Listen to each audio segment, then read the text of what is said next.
Hello दोस्तों, मैं अजय विश्वकर्मा और आप सभी का इस वीडियो में स्वागत है। दोस्तों, मैं इन दिनों एक किताब पढ़ रहा हूँ। इस किताब का नाम है the power of positive thinking और जिसके लेखक हैं नॉर्मन विंसेंट पील। तो दोस्तों, मैंने इस किताब में एक कहानी पढ़ी जो मुझे बहुत ही अच्छी लगी और मैं वो आप लोगों के साथ शेयर करना चाहता हूँ।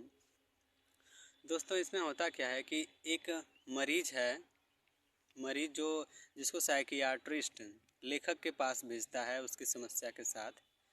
तो इस मरीज को समस्या क्या थी कि ये मरीज एक बहुत ही ईमानदार और एक अपने समाज में एक सम्मानीय व्यक्ति था और एक बिजनेसमैन था। हाल ही में इसकी शादी होती है जिसके बाद से इसका जीवन सब कुछ उलट पुलट हो जाता है और ये बहुत परेशान रहने लगता है। और यहाँ तक इतना ज़्यादा परेशान रहने लगता है कि इसको रात को नींद भी नहीं आती, जिसका समाधान पाने के लिए वो साइकियाट्रिस्ट के पास जाता है। होता क्या है कि इसकी जो पत्नी थी वो बहुत ही दुष्ट औरत होती है और वो उसे धमकी दी रहती है कि अगर तुमने मुझे छोड़ने का या डाइवोर्स लेने का प्रयास किया तो मैं तुम्हें बर्बाद कर दूंगी, तुम्हारा नाम खराब कर दूंगी। और इस भय के कारण ये व्यक्ति दिन पे दिन परेशान रहता था। तो जब वो मरीज लेखक के पास आता है तो वो तुरंत कहता है कि मुझे लगता है गलत आदमी के पास भेज दिया गया है, मुझे किसी डॉक्टर के पास भेजना चाहिए था जो मुझे कुछ दवाई दे देता और मैं ठीक हो जाता। इस पर लेखक कहते हैं कि नहीं, तुम्हारी जो समस्या है, अगर वो समस्या किसी और को हो तो उसे कभी भी नींद नहीं लगेगी। तुम जिन दो चीज़ों के साथ रात में सोने जाते हो, अगर उन चीज़ों के साथ कोई भी सोने जाए रात में तो उसको नींद नहीं लगेगी। तो लेखक ने कहा ऐसी कोई बात नहीं है, मैं अकेले सोता हूँ।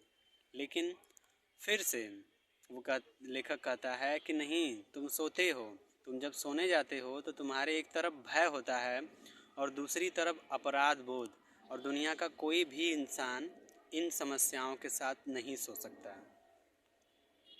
अगर तुम दवाई खाकर ठीक होते तो तुम अब तक ठीक हो चुके होते, जैसा कि तुमने बताया कि तुम दवाई खा चुके हो कई बार। तुम्हें करना क्या है कि तुम सही काम को करो। तुम जानते हो कि सही फैसला क्या है, लेकिन तुम डर रहे हो। तुम उस औरत को छोड़ दो। सही काम करने से कुछ भी बुरा नहीं होता है। तुम परिणाम की चिंता मत करो, परिणाम को भगवान के हाथ में छोड़ दो और छोड़ के सही फैसला लो। और मरीज लेखक की बात को मान जाता है और जाकर वो सही फैसला लेता है, उस औरत को छोड़ देता है कानूनी रूप से।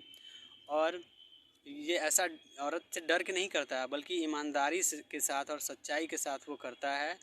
और अंत में वही होता है कि वो जो मरीज़ था उसकी समस्याएं समाप्त हो जाती है और उस औरत से उसका पीछा छूट जाता है और वो अपनी ज़िंदगी को फिर से जीने लगता है। तो लेखक यही कहता है कि आपको अगर वास्तव में कोई परेशानी है या डर है, आपको आपके साथ कुछ हुआ है या आपने कोई चीज़ किया है, तो आप सही कदम उठाइए। आप डर के भागिए मत। जब तक आप डर के भागेंगे तब तक आपको वो सताएगी। आप परिणाम की चिंता मत कीजिए, उसको भगवान के हाथ में सौंप करके सही फैसला केवल लीजिए। तो दोस्तों, अगर ये आपको अच्छी लगी हो स्टोरी तो इस वीडियो को लाइक कीजिए और चैनल को सब्सक्राइब कीजिए। धन्यवाद दोस्तों।